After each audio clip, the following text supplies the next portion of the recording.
Hey guys, welcome to this video. In this video, we want to find the value of this expression. 4 minus 1 times 4 minus 1. Are you ready to solve? Let's go ahead and get started. 4 minus 1 gives us 3. And again, here inside this parenthesis, we have 4 minus 1.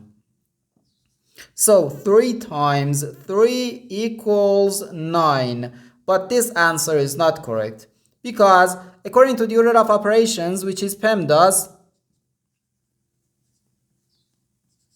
P stands for parentheses, E stands for exponents, M and D stands for multiplication and division, and A and S stands for addition and subtraction. First we have to do parentheses, then exponents, then multiplication or division, and finally addition or subtraction.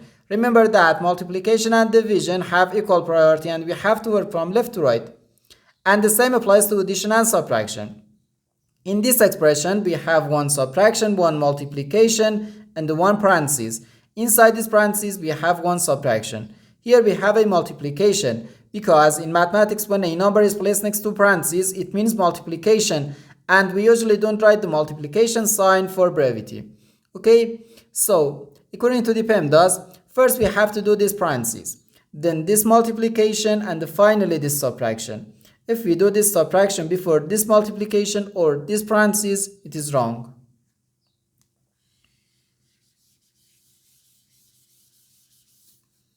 So first we have to do this parenthesis. Inside this parenthesis we have 4 minus 1, which equals 3. So we have 4 minus 1 then times 3. Now in this expression we have one subtraction and one multiplication. According to the PEMDAS, multiplication has higher priority than subtraction because multiplication comes before subtraction. So here first we have to do this multiplication. 1 times 3 gives us 3. So we have 4 minus 3, which equals 1. And this is our final answer to this problem.